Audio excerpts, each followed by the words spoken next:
നിങ്ങൾ വിവരം അറിഞ്ഞു, എങ്ങനെയാണ്? വീട്ടുകാരെ കണ്ടിരുന്നോ? ഇല്ല, വീട്ടുകാരെ കണ്ടില്ല. ഞങ്ങൾ ഇന്നലെ രാവിലെ വൈകിട്ട് 7 മണിയാകുമ്പോൾ TV വെച്ചപ്പോൾ വാർത്തയിലാണ് കണ്ടത്.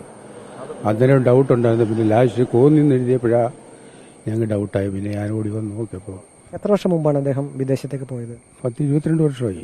നിങ്ങൾ നല്ല സുഹൃത്തുക്കളാണല്ലേ? നല്ല സുഹൃത്തുക്കൾ. ഞങ്ങൾ ജ്യേഷ്ഠന്മാരന്മാരെയാണ് കഴിയുന്നത് ഇവിടെ. ഞാനിവിടെ കുറേയേറെ കാലങ്ങളായി. പിന്നെ ചെറിയൊരു അസുഖം പിടിച്ചുകൊണ്ട് അങ്ങോട്ട് ഇറങ്ങാനൊന്നും ചെയ്യാനൊന്നും വയ്യ. ഭാര്യയും മക്കളുമൊക്കെ നേരത്തെ വിദേശത്തേക്ക് പോയിട്ടുണ്ടല്ലേ അദ്ദേഹത്തിനോടൊപ്പം? അവിടെ ഒരു പ്രാവശ്യം പോയിട്ടുണ്ട്. അപ്പോൾ എന്നെ ഏൽപ്പിച്ചിട്ട് ഇതെല്ലാം പോയത്. അവർ വരുന്ന വരെ ഞാൻ കാത്തു എല്ലാം വൃത്തിയാക്കി എല്ലാം സൂക്ഷിച്ച് വെച്ച് പിന്നെ വന്ന് താക്കോൽ കൊടുക്കുമായിരുന്നു.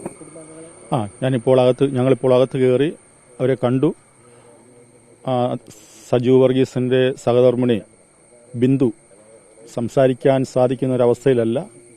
ഇന്നലെ വിവരം അറിഞ്ഞതിന് ശേഷം ഒരു കിടപ്പാണ്. വെള്ളം പോലും കഴിക്കാതെ കിടക്കുകയാണ്. ഒന്നും സംസാരിക്കുവാൻ സാധിക്കുന്ന അവസ്ഥയിലല്ല. പെൺകുഞ്ഞുങ്ങൾ 2 പേരാണ്. അവരും പ്രയാസത്തിലാണ്.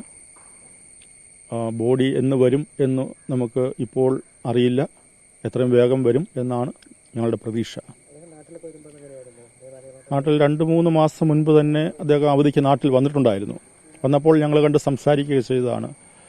അദ്ദേഹം 24 വർഷമായിട്ട് ഗൾഫിന്റെ പ്രദേശത്ത് ജോലി ചെയ്യുന്ന വ്യക്തിയാണ്. അദ്ദേഹം നാട്ടിൽ വരുമ്പോഴൊക്കെ ഇവിടുത്തെ ആളുകളുമായിട്ട്, ജനങ്ങളുമായിട്ട്, ഇവിടുത്തെ ഇടവകയിലെ അംഗങ്ങളുമായിട്ടൊക്കെ വളരെ നല്ല സ്നേഹബന്ധം സൂക്ഷിക്കുകയും വളരെ സന്തോഷത്തോടെ 3 മാസത്തിന് മുൻപ് തന്നെ ഞങ്ങൾ പള്ളിയിൽ വെച്ച് കണ്ടപ്പോൾ സംസാരിക്കുകയും ചെയ്തതാണ്. ഈ വേർപാട് ഈ ദേശത്തെ സംബന്ധിച്ച്, ഞങ്ങളുടെ ഇടവകയെ സംബന്ധിച്ചൊക്കെ ഒരു വലിയ നഷ്ടമാണ്, ഒരു വലിയ ദുഃഖമാണ്. ആ ദുഃഖത്തിൽ ഞങ്ങൾ എല്ലാവരും പങ്കുചേരുന്നു.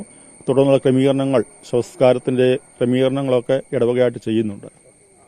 ഞാൻ ഇടവകയുടെ സെക്രട്ടറിയാണ്. അദ്ദേഹത്തെക്കുറിച്ച് നല്ല ഓർമ്മകൾ മാത്രമാണ്. ഈ ദേശത്തിന് വലിയ നഷ്ടം തന്നെയാണ് അദ്ദേഹത്തിന്റെ വേർപാടുണ്ടാക്കിയിരിക്കുന്നത്. നാട്ടിലൊക്കെ വരുമ്പോൾ അച്ഛൻ സൂചിപ്പിച്ചതുപോലെ തന്നെ എല്ലാവരുമായിട്ട് ഇടപെടുകയും സൗമ്യനായ ഒരു സ്വഭാവത്തിനുടമയായിരുന്നു അദ്ദേഹം. അദ്ദേഹത്തിന്റെ ബോഡി ഒരാഴ്ചയ്ക്കുള്ളിൽ എത്തുമെന്നാണ് ഔദ്യോഗികമായ ക്രമീകരണം ലഭിച്ചില്ലെങ്കിലും എല്ലാവരും നല്ല ബന്ധം സ്ഥാപിച്ചു പോകുന്ന ഒരാളാണ്. എല്ലാവരുമായിട്ട് ശാന്തനായ ഒരു മനുഷ്യനാണ്. ഒരു കുടുംബമായിട്ട് എല്ലാവരുമായിട്ട് ശാന്തതയിൽ പോകുന്ന ഒരു കുടുംബമാണ്.